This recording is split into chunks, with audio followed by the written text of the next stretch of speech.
Welcome to the last episode of the Spotlight with KB. I am your host, Gregory. And before I introduce the last guest, I wanted to reflect on the season. The season has been a journey of uncovering real stories, tough conversations, and community impact. Salinas Valley is like any other valley, but because I am biased, I will not fail to mention that there is no other place like our salad bowl of the world. We merely touched the shallows of the soul of this valley with the interviews I hosted for this first season.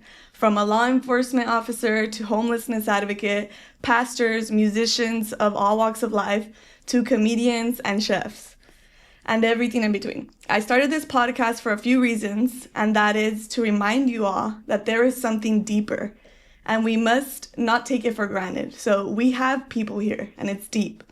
So let us not magnify and endorse violence in our lives because whether we believe it or not, each and every one of us has critical influence despite the numbers we see on a flickering screen on your social media pages.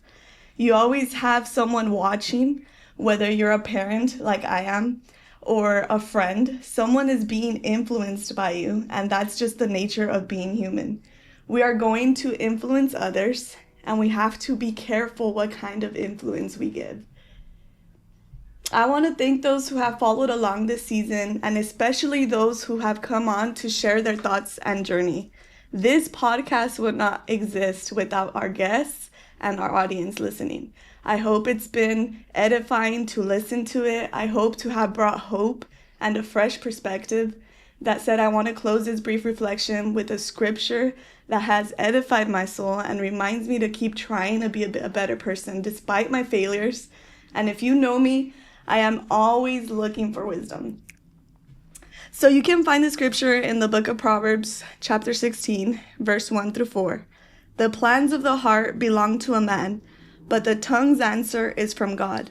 All a man's ways are pure in his own eyes, but God weighs the motives. Commit whatever you do to God, and your plans will succeed. God works everything out for his own purpose, even the wicked for a day of disaster.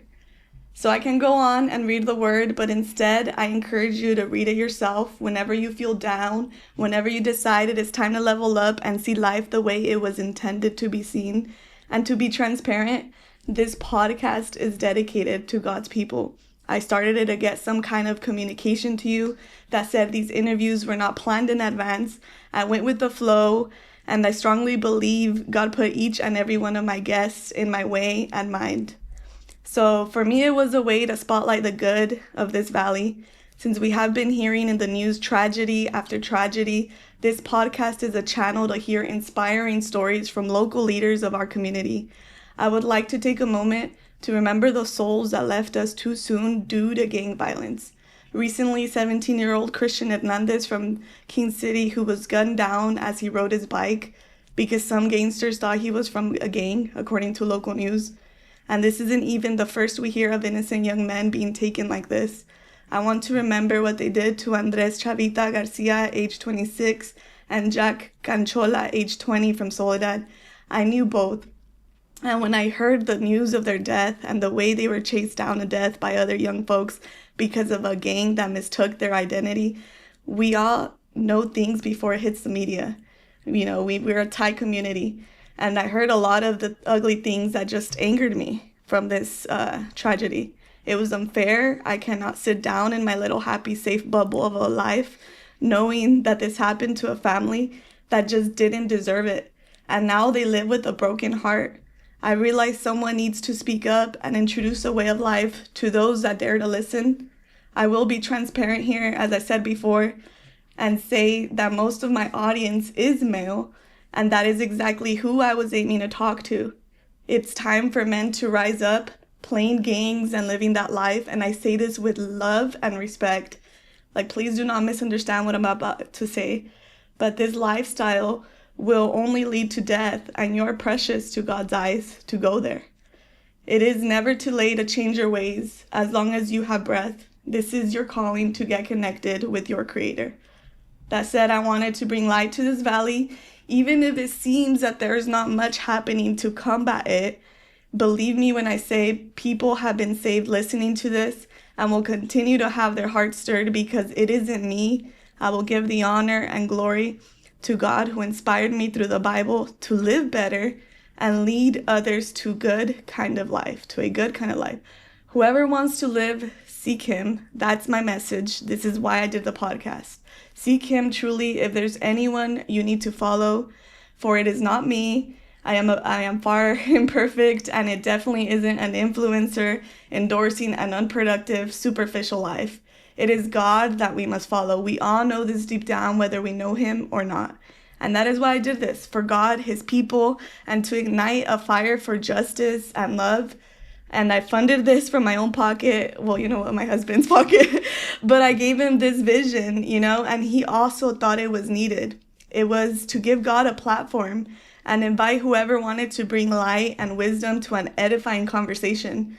Could this podcast season be better? Could it have, been a little more organized? Maybe, we will never know the outcome. And this is why, what I could come up with few resources. And I hope you understand that under the underlying message of the season as a whole. I put my heart, in there. I'm putting myself out there, for something better, for something bigger than me. And that is the message that life goes on, and we know it's short. But the question is, have we made it a worthy one to live? So this next guest agreed to come on last minute to record my last episode, and I couldn't be more grateful because this was last minute. So the fact that, he was available is amazing to me. I know it will be worth a good conversation.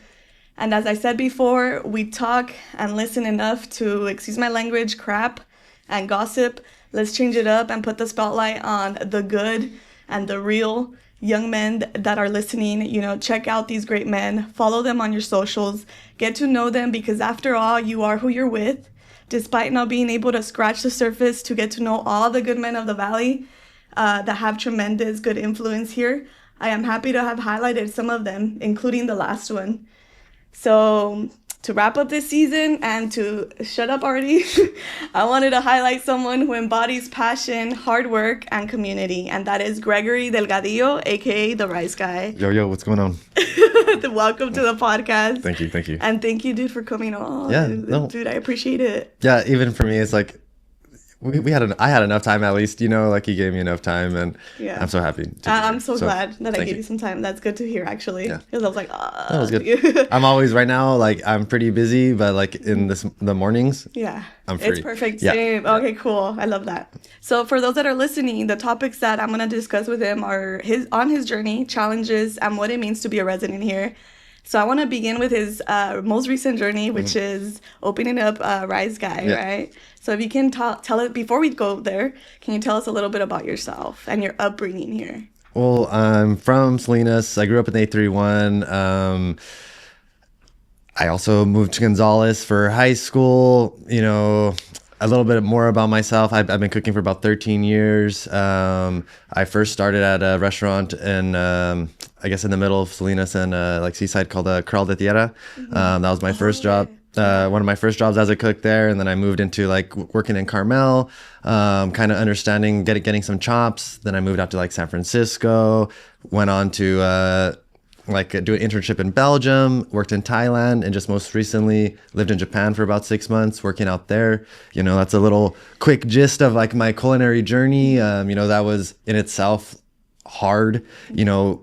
If you've ever seen The Bear or any kind of restaurant movies, it's intense. It's really hard. But it was definitely worth it going through that type of industry. And then leading now, I have some skills that I can use. And now I'm a manager over at Heirloom Pizza in Salinas. And then also, which has given me the opportunity to kind of move into creating my own thing, the Rice Gai. Wow. Yep. Japan recently? 6 months? Yeah. So I guess not last year, but the year before, I was living in Japan for 6 months. Yeah. So you've been everywhere, like Johnny Cash says. Everywhere. I love that song. Wow. Yeah, and I've also done internships. I did an internship in Belgium. I did that for 2 months when I was a little bit younger, and then I also worked in Thailand. Just not for too long, just for about 2 weeks training to learn how to make the food actually that I'm doing right now. Yeah. Wow. Why Thai food? I just think there's nothing like it in Salinas right now. Yeah. I've lived here forever. Everyone complains about the food, you know what I mean? But then all the nice restaurants are like in Carmel, but they're way too freaking expensive. And then they're nice, but sometimes the food isn't that good anyways. You know, sometimes you can get a better a meal just at home, you know what I mean? And it's like way cheaper. So I just feel like, and then a lot of like the Asian food, it's catered to Americans, of course, you know what I mean? In which it's still delicious. Everyone loves it. But like authentic food, and I kind of don't even want to actually use that word authentic because I'm not Thai. So it's hard for me to like... People are like, oh, protein. Yes, exactly. It's hard, you know, because, but what gives me like the motivation is when I do feed people that are Thai, Vietnamese, and like other... Like, this is just like my grandma. Exactly. They're like, hey... Because they don't know who I am. Right. And then when they find I deliver a plate to them or something, they're like, what the heck? I thought you were like going to be an Asian dude or something. I'm like, no, just Mexican guy from Salinas. And I don't think it's, I think I'm doing the food justice. So in no way, shape or form am I like, I think I'm, you know, I think the food, if it was real, like a person, it would be proud that I am like doing my best to make sure that it is as real as you can get in the flavors that at least I tasted in Thailand. Yeah. I love that. I mean, how much more respect can you put on it? You know, like that's really good. Yeah. And I put a lot of hard work into it. The team that we have puts a lot of hard work into it. You know, we take it seriously. This isn't just like a money grab. We're not just trying to like, I'm trying to create something for Salinas, for people that can eat something that's just delicious, healthy, and a slightly different option. You know, there's other places that just opened that are like these like franchise with like macaroni and all this like mayonnaise stuff. And it's like, that's probably not that great for you. You know what I mean? And people are feeding their kids that. And so maybe, you know, this is just like a wild idea that I start the Rice Gai, and then years to come that we can just be an addition in Salinas and giving something a little bit better option for people. And you know, and we're not losing any like flavor, because a lot of times people associate healthy food with no flavor, and like I was saying earlier, by no means is the food like the most super healthy thing in the world. We know we have fried chicken, some pork that's like braised in soy sauce and sugars, so it's not like totally like removed from being like the most perfect like healthy food, but it's still really delicious. It's still healthy though. It's better. It's way better. It's healthy. And I was kind of stalking you on Instagram. You know, I was stalking like in at midnight, you know, and I was like, oh my goodness, I'm hungry. Like the dishes just look so good. If you haven't, like, check him out. It's Rice Guys, right? Yeah. On Instagram. The Rice Gai. Yeah. The Rice Gai. And then Gai is spelled Gai. I know. I saw that. Is that like kind of like a play on words? Because yeah, well, so the dish in Thailand, it's their national dish, and it's called Khao Mun Gai. Okay. And so Gai means chicken.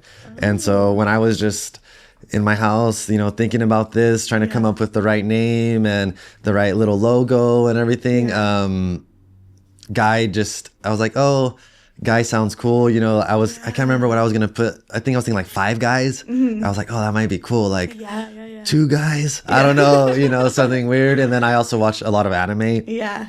One of my favorite animes is Naruto. And there's this character in there, Gai Sensei. So it kind of all comes full circle for me. Goodness. And that guy, he doesn't have like the ninjas in the show. They have like superpowers. And he's one of those, a ninja that has no superpowers. Okay. These guys can throw like fireballs out of their arms. Yeah. And all he has is his own body. Okay. So he's always wanted to be as strong as like the superheroes, but he doesn't have the superpowers. So to get on their level, he just trains like crazy. Wow. If he can't do 100 push-ups one day, well, then he's gonna do like this is the character you're talking about. So every day he's just training, and he just works so goddamn hard to hard work beats talent. Yeah. Wow. And so it just kind of came full circle. It really does. So the Gai name is not just for the chicken. It really is something that I also like strive for in my own life. Yeah. To get, you know, I train hard. And I work hard because of these train hard. You just reminded me, you also do jiu-jitsu. Yes. And tell us a little bit about that, because I'm really interested in that. So jiu-jitsu is a really fun, I would say, like sport or like exercise. I train at Elite Team, Monterey. It's actually in Seaside. It started in Monterey, but it moved over to Seaside right now. The instructor is Mark Gutierrez. He's a black belt. I've been there for 7 years. I'm also like kind of a part-time instructor. I teach here and there, for a while I was teaching for like some months in a row, but right now I'm kind of taking a break because a little busy. But it is grappling. It's like, it's wrestling, judo. We grab each other, we try to take each other down and choke each other out. That's like plain and simple. That's jiu-jitsu. Wow. Protect yourself at all times. There's so many, we call it involuntary yoga. We're gonna squeeze you and stretch you whether you like it or not. But what it does for me, honestly, as a man, has given me so much confidence.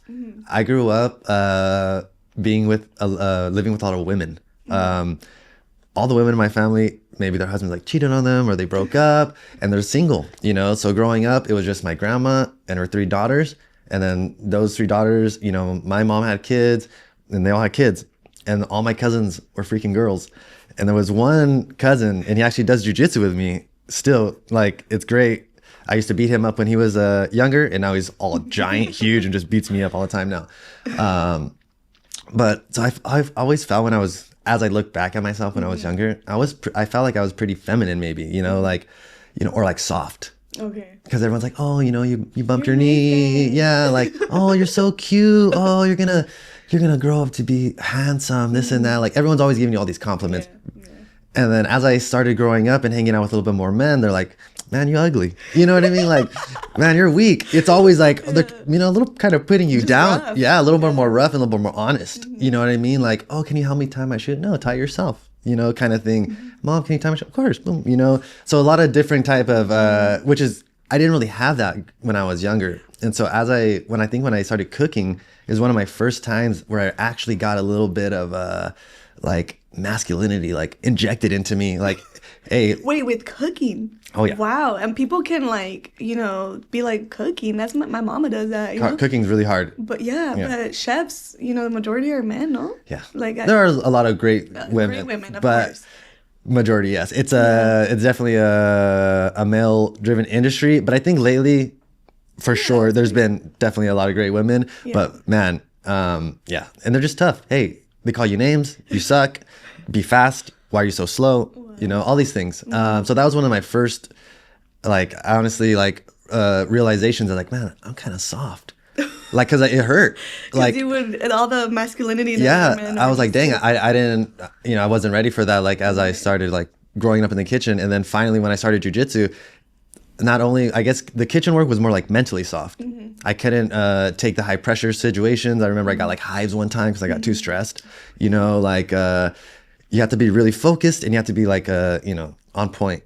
And then when it came to jiu-jitsu, I realized, oh, like my body is soft. I can do a couple push-ups. Oh, all these, guys are kind of beating me up. Yeah. And then as the 7 years gone by, now I feel like hard. Yeah. You know what I mean? I'm like hardened.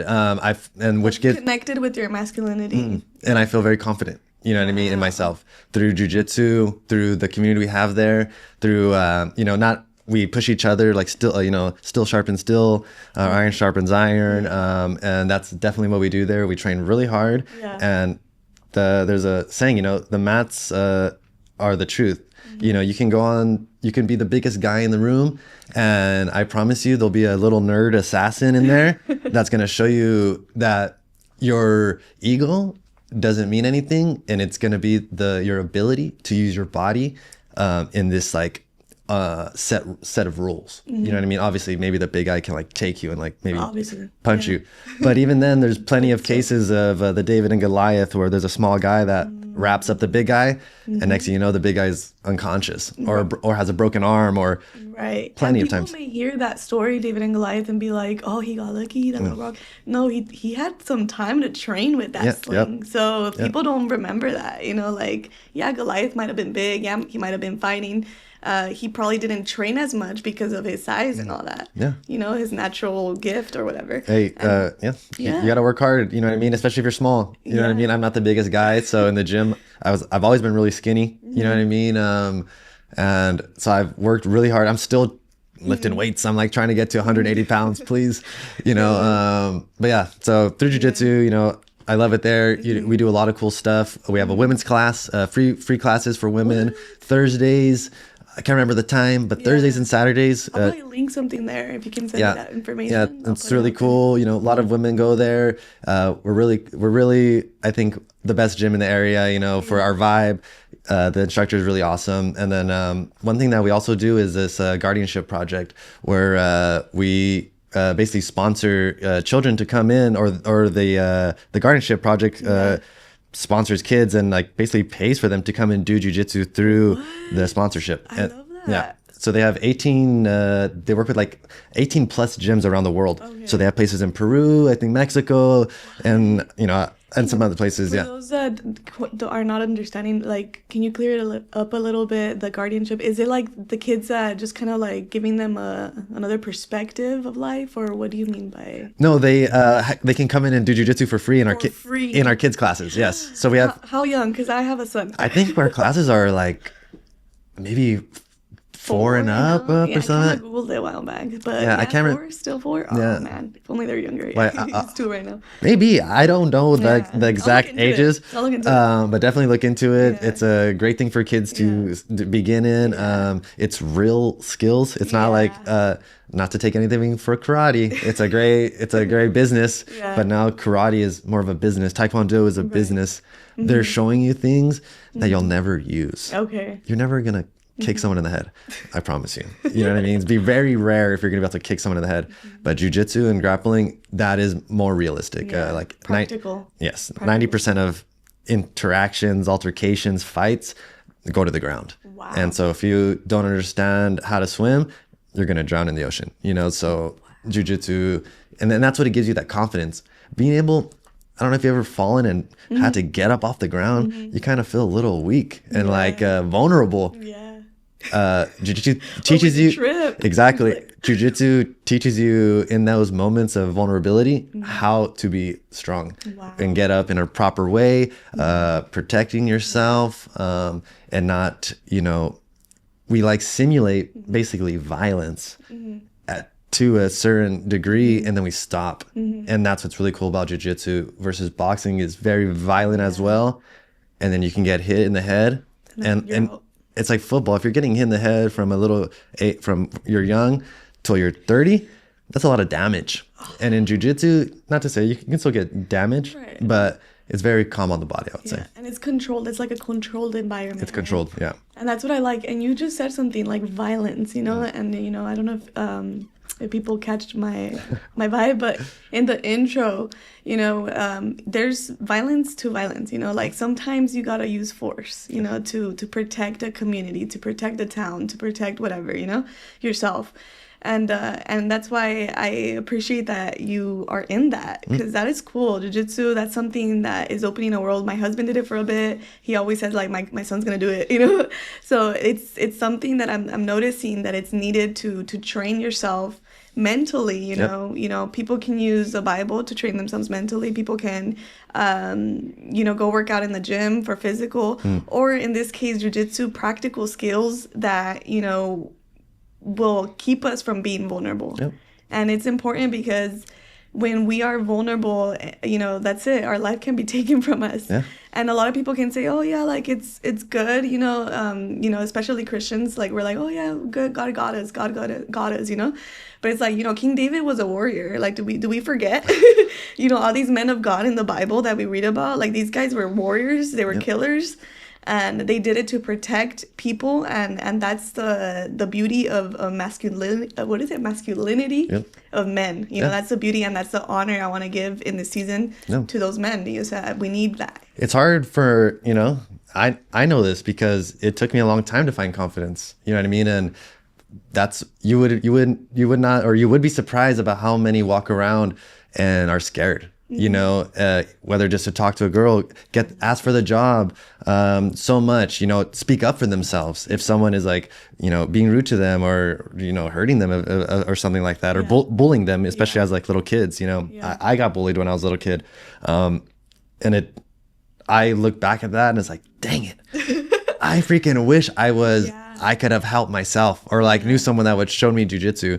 And martial arts are, you know, I can speak about martial arts all day about how much I love it, but it is definitely something that if you're looking for confidence and you're looking for it's something to kind of give you some motivation. Someone, if you like playing video games, and you're a little bit, competitive in that, believe me, you practice jiu-jitsu, you're gonna get addicted to this kind of stuff because there's so much knowledge there, and once you start learning things, that also gives you a little confidence. Like, oh, I am smart. Everyone told me I was stupid, and here I am learning all this jiu-jitsu. And I like it because you mentioned something powerful. You grew up with women, and I think you can agree we need a father figure, right? We need that man in the house. Yes. And a lot of people say it all the time. This is why there's violence out there. This is why there's young men gangbanging, killing other people for nothing. So that's a big old thing. Like if you're interested, if you're hearing this, get into a jiu-jitsu, mat or whatever. I don't know. What is it? A club? What do you say? A gym, a jiu-jitsu gym. A gym. Yeah. And that's like, for me, that's, so I got raised by all women, and women, at least in my family, they struggled for sure. They had multiple kids, had jobs, had their own lives.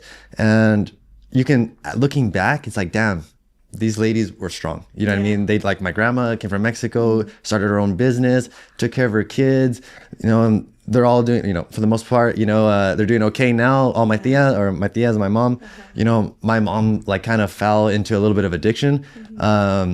So as I was growing up, I kind of felt, because of her addiction, most likely, I fell into some gang stuff growing up here in Salinas, and that was just because I wasn't being taken care of properly, Yeah. And then I had cousins that were kind of wrapped up in some gang family stuff. Like my cousin's dad was his dad was a gangster, had North tattooed on the top of his head.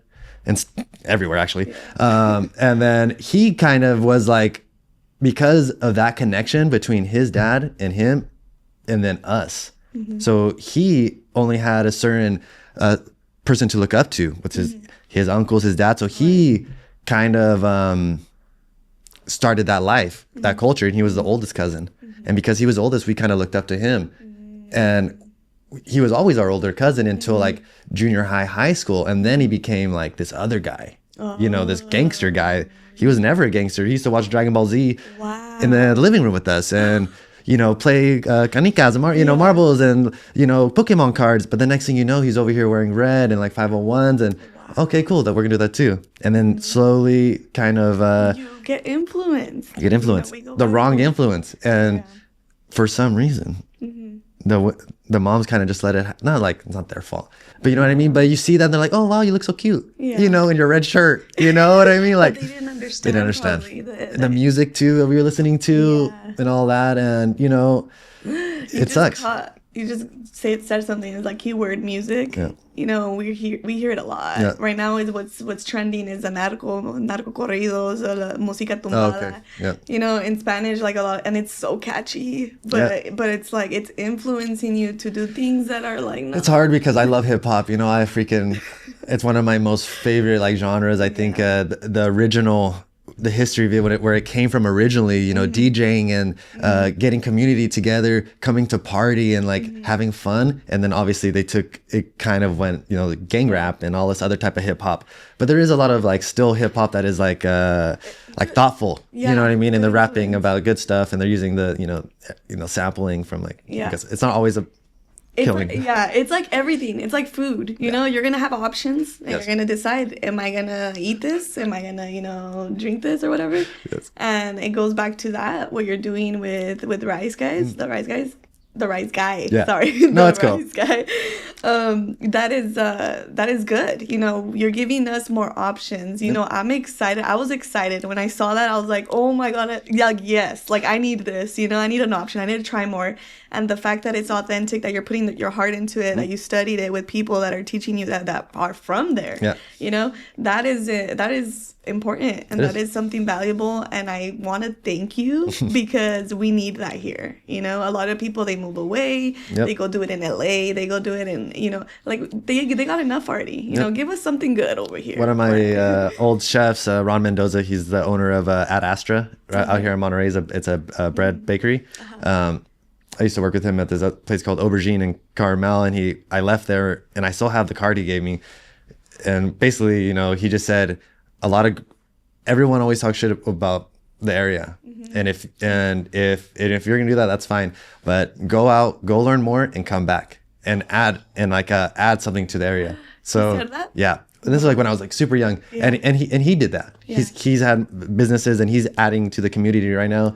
So he's doing exactly what he's told me to do, and so I'm trying to do that. You know, I'm 33 right now. I think I have still a lot to learn, a lot to add, but with this, you know, we just started 6 months ago, so it's not anything very, it's very baby. We're still getting everything together, still trying to figure out. We don't even have a set location. We use Heirloom Pizza as a ghost kitchen right now. The owner there, Mike, is super cool. He's helping us out. Shout out to him. Yeah. So we're just building it up, and that's what people need to do for each other, is help each other out. You know, not try to crush each other down. Mike is a businessman. Why would he? Oh, another restaurant in here? Competition. We don't need that. Yeah, get out of here. He's like, dude, if I can help you, I'll be like, that's enough. Because I try to pay him rent, and like, hey, like, can I give you some money? And he's like, don't worry about it right now. Wow. Like, make a couple extra more bucks, and if we see you kind of like going good, all right, let's have a conversation. But right now, he's like, can you even afford it? I'm like, not really. And he's like, all right, cool. Don't even trip. I absolutely love that because it's hard. It's hard to pursue a passion, and that's why people go with the easy way out. Let me sell a drug, bro. Yep. That this gives me what, 12,000. So in one day. and you know, that's what I did. Wow. You know, Tell us a little bit about that. Yeah. So, you know, my mom was an addict. My cousin my family, my friends that I hung out with started getting into the gang life. Yeah. And then just out, you know, randomly, one of my best friends, his family grew weed. And I was, you know, which is really weird. So as my mom's addiction got worse and we got more into like growing up, now I'm like kind of in like high school now, I guess, like, or like my first year of high school, you know, or a little older, my friend's family would like, you know, sell weed, and they would have like their weed, they would throw it in the trash, like all the stems. And then we would take it back to my house and like pick all the weed off the stems and then sell it to my cousin. Wow. And then like, also, you needed to do something, bring something in. Yeah. We needed things. We needed, like, my friend's dad was amazing, but he worked a lot. And it's like the opposite. My friend's dad was a single father. And so he was working a lot, and then my mom was like on drugs. So we lived like on opposite sides of the school. So we weren't too far from each other. So we just kind of hop back and forth between our houses. And like have this freedom, you know what I mean? And we were just too free. And you kind of see it, like a child does need both, you know? I mean, I think women, they got their role. They got this just beautiful thing. I honor, and I think Women's Day was just yesterday, you know? So, you know, I honor the women that are out there doing their thing, you know? And men too are needed, you know? So you gotta have it. You guys, there's no one better. Like, you guys were equal, you know? It has to be. And he was a great man, this guy. He like, as my mom was going through her addiction and it got like really bad, he took care of me. Wow. Like he would feed me, let me like stay over. That's what we need. We need love. We need someone to, hey, come on. But then at the same time, he's over here selling weed, and like that also is like, he doesn't see what's happening with us as little kids, because we were the like, impact. We weren't like buying anything. We were buying like Jamba Juice, video games, you know. We would like buy a bike from like Toys R Us or something. So it's not like we were like doing anything malicious. We were like, oh, you can take this weed and like sell it to my cousin. Like, so they loved us because we were like little kids selling them weed for like a cheap price. And it was all good. And then it got to the point, you know, that we bought a gun, like, which is kids. Us at like, how old were you? I think we were like 13, 14. One of our friends had a gun or something. Yeah, we just look like those kind of ghost guns or whatever, right? The ones that they don't register. No, it was someone's freaking dad's gun that they're like, oh yeah. His own son took his own dad's gun and sold it to us. Wow. So like, and like they said the that mentality of a child, you know, growing up, I think that's a child, 13, 14. Yeah, of course. Yeah, they know. Yeah, we know. But we thought we were cool because we were trying to, hey, look what we got. Look what we got, yeah. Oh shit. And they had guns. Wow. They sold drugs. We were all hanging out. Yeah. We thought we were cool. You think it's cool, but they don't see you don't understand the gravity of the situation. Like, yo, you could get shot up, you know? We were watching we were playing video games and also selling weed at the same time. Like, that's not normal. It's not normal. It's not normal. But it's the norm in certain areas here in the Montgomery County. Yeah. So and now I'm not that. Yeah. I don't think I was ever that. Yeah. I just... Nobody ever is. Yeah. You know, I think we all have a purpose, and it's definitely not selling weed or being the big boss, you know, of a mob. You know, it's not. It doesn't lead anywhere because I can see many examples over and over and over again of this lifestyle that people get wrapped up in, and I just don't understand it. Like, you want to sell like drugs and guns and all this stuff. Start selling sneakers or something, and I bet you like you're gonna feel like better about yourself, and you're not gonna have to worry about someone killing you or you're in your golden cage. You know, you can't even go out because you're the most wanted, or they're trying to get you in jail. You know, why? Because it's not right. And then you go to jail. Yeah, and people can be like, but that's their business or whatever. Like, let's legalize this. Let's legalize coke. Why? What does coke bring to you? What does it? Oh yeah, high for a little bit. Okay, cool. But you're literally messing up your mind. Yeah, you don't need we don't need to legalize coke. Yeah, nobody needs you know heroin, all these drugs that are or fentanyl. Like you touch what fentanyl for a bit, you're dead already. Like what do you get? You know, if you want that little rush, go grapple someone in the jiu-jitsu mat. Get that rush right there. That's real. You know. Yeah. And so it goes back to that. Like we need to spread awareness, shed more light, and I think if you see young kids like. Pay attention. A lot of times adults like they don't really like care. Yeah. Just because it's not their children. Like there was one time I lost my son at the grocery store, and he's like, "Are you that?" Like he was all calling for help, and all the adults were just passing by, and I was looking at him. I was just paying attention. Like, what is this little kid gonna do? And I went to him and I was like, "Oh, okay, I'm gonna help you out, whatever, you know." But that's my kid. But nobody else cared. And I'm like, what? You see a kid crying, you're not gonna look, you're not gonna care? I think something that I've done for myself, and it's like put me in debt as I've been growing up, is like traveling. You know, some people are like, oh, you know, you don't have enough money to travel. Why are you doing this? You're coming back every time poor. And it's true, you know, and I would like save up money, travel somewhere, and come back poor and have to restart up again. But you're rich with experiences. Yes. And it's, I think more so a perspective. Because I think perspective is huge to understand. I think perspective allows you to be happy. Because if you're always, you know, I guess not able to see what you have in front of you, you know, and you're always looking elsewhere, you're always like chasing something, and maybe that gives you like anxiety, or who knows, you're always just unhappy with yourself. So traveling, you know, has really been amazing for me. And this past time to Japan is seeing the community be able to function the way they do, and they have so much respect for each other.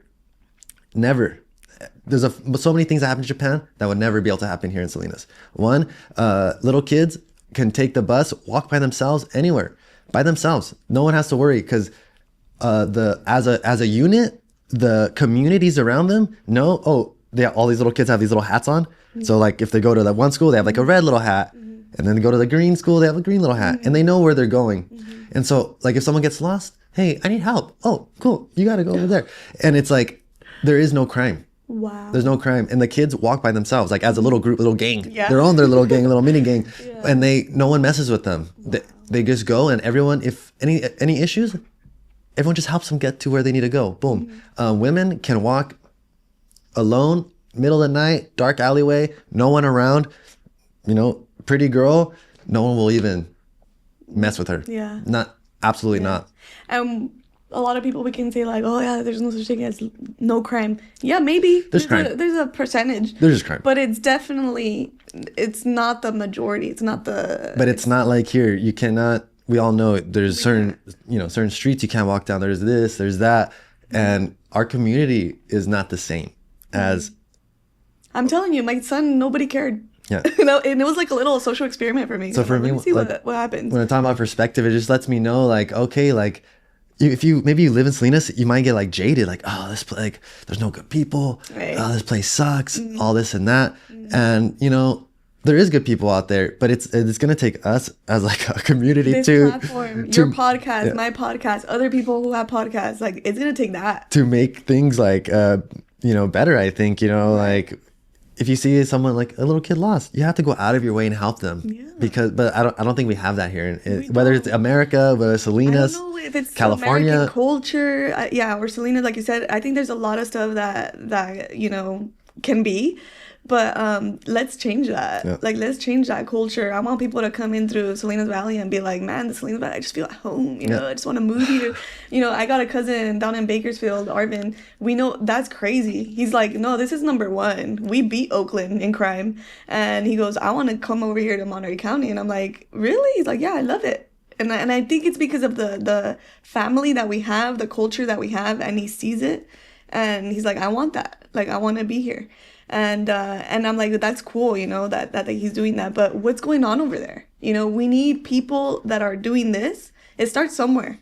We need people to like spark a conversation and start igniting that, you know, like love. Just love people. More love. Man. Stop like, hating. Dude, stop hating. You know, you need haters. You know, I said this before, like Cat Williams, you know, if he says like, I don't know if you like comedy. I love comedy, but Cat Williams is like, if you got 13 haters on Monday, you know, you need 12 more haters by Friday, you know, because that lets you know you're doing something right. Yeah. But you know, we still don't want to like hate on each other. You know? We still don't.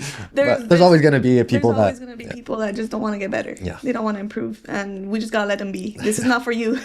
This is for the people that want to improve, that want to be a change, and that's to encourage people to start a podcast, start a news network, whatever you want to start. Like, dude, the world is so small, life is so short. You could do anything. Yeah. And that's been really cool about the Rice Gai is that the amount of help and community that I've been like feeling lately, and then you know I've been trying to do my part as well, you know, or like offer free food, you know what I mean, cater for people, or just order your stuff. Thank you. And I want a sweater. I'll buy a sweater. I'll buy the merch. And it's just been really nice because people, like, you never know, people just don't understand how many people are in their corner. But if you're not doing anything, people are like kind of waiting for you to like do something with yourself. And once you start doing something with yourself, oh my gosh, people are going to be right behind you because they've been waiting for you. You know what I mean? We've been here the whole time. We've been waiting. Like, come on. We've been waiting to cheer you on. But you're just on your couch, you know? So you have to get out of your couch. You have to go find community, whether it's in church, you know, at the Jiu-Jitsu gym. You got to go somewhere because if everyone's just sitting on the couch, those are the people you don't want any kind of advice from, because you're going to stay on the couch. You want people that are up, moving, running, trying things, doing it. failing. People fail, and you got to get back up and try it again. I've had, this is not my first like pop-up, you know, that I've tried in the area. It's like my 4th or 5th over the years. You know, I used to do one at Captain Stoker called the Sundays with Greg. I did one at Cafe Lumiere. It's closed now. It's in Monterey. I did one during the pandemic called Tacos Goitos. It was like you're just a hustler, dude. I try. Like, you just don't care about failing. No. You're just like, nah, I'm gonna keep going. Yeah. Dude, that's my kind of people. Yeah. Like, those type of people is what we need. You know, that community. And I'm glad for this platform because I was able to meet those people. And you don't see those people where you're at. Yeah, you know, in school or whatever. Sadly, no, the majority negative. Not even a good morning. Yeah. Not even a smile. You know, not even nothing, unless they know you. Yeah. If I know you, okay, you're my... No, buddy. You gotta be cool and real with everybody, not just certain people. Yeah. You gotta be real with everyone. I try to be. Yeah, you know what I mean? You know, some people maybe don't like my, like, aggressive, like... trying, like, I'm always trying to do something, and they're like, hey, chill out, like, why are you always like doing this and that? It's like, hey, it's just what I like to do. You know what I mean? I do a lot of stuff. I do pottery. I was just gonna say that you do pottery. Tell us a little bit about that. So I always try to have like, to balance my life, like I try to keep a little trifecta, and it's helped me. So with like work is always one. I take my work super seriously. I spend most of my time at work, so I figure, why not do your best there, you know, to start off. And I always try to do something physical. And that's where either jiu-jitsu comes in, or I used to like ride bike, cycle. I guess those are kind of just like my two. I used to run a little bit. But definitely jiu-jitsu has been my like physical activity. And then like I always try to do something like artistic. So the pottery has not always, but like for a couple of years been my artist, like kind of creative outlet. Yeah. Okay, cool. And you know, during the pandemic, it's kind of how I started it. And it's, what's it called? I started at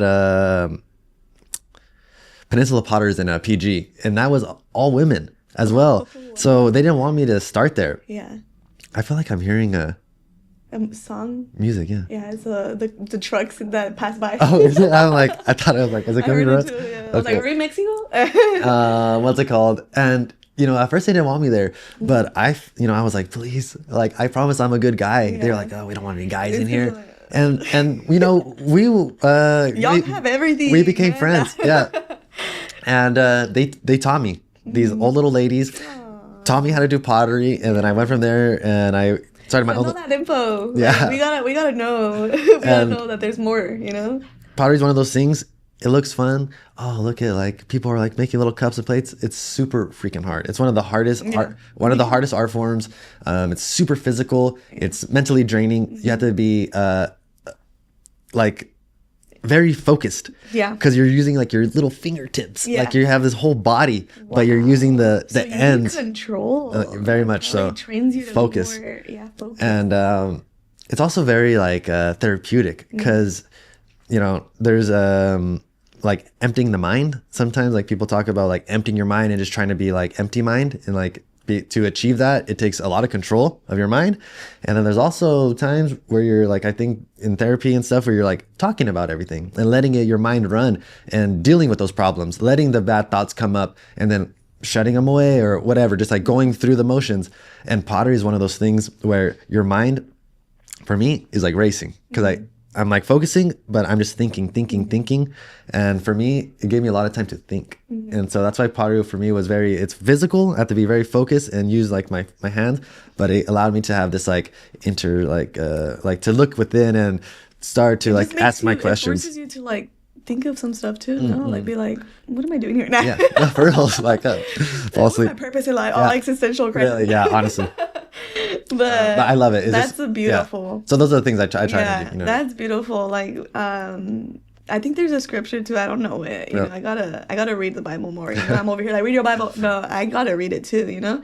But there was something talking about like the potter and everything, and I think it's just beautiful, like how everything just connects. It's ancient. Yeah. It's one of those things that people take for granted because here in our like industrial living, this new age, ceramics is something that we just use as our to eat with. We take it for granted.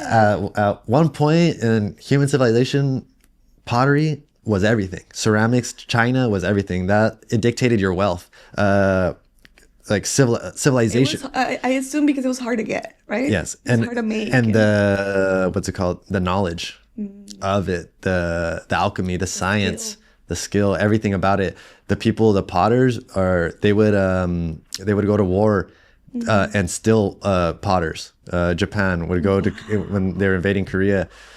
I believe. Forgive me, everybody, if I'm wrong about this, but I'm pretty sure. I love the history, and I've read that like people would come and steal potters and take them back to their country and force them to do pottery for them, because the Koreans, I think at the time, maybe still are some of the best throwers, the best people to make pottery. They created like really cool glazes.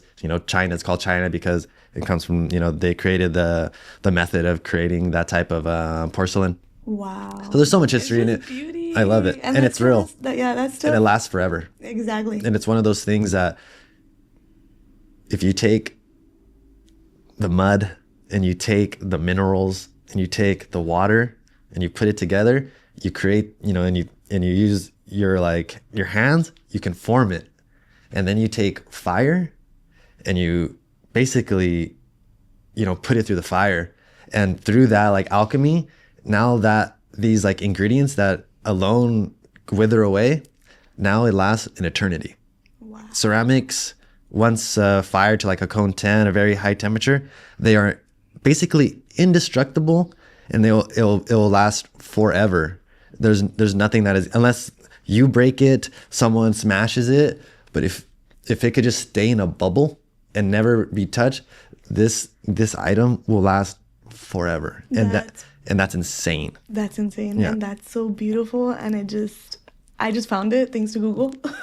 Jeremiah 18, it talks about that. And, I'm going to ask AI real quick, so he could like just, he or it, I don't know what it is, but just told me the potter and clay metaphor is used to teach that people are dependent on God and that God controls their lives.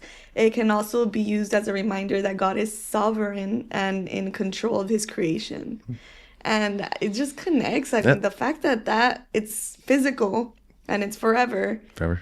And then you you have the Bible saying like, yo, it's the same deal, you know, like God here. That's how. And then you gift it to people. That's my favorite thing. I love making things and then gifting them. And You're a gift. Yes. Me knowing that people are using something that I made with my hands and I took the time to, you know, freaking put it on fire. You know, it's such a crazy process. And you don't keep it, you give it. Yeah. Wow. And then it's gone. It's like food.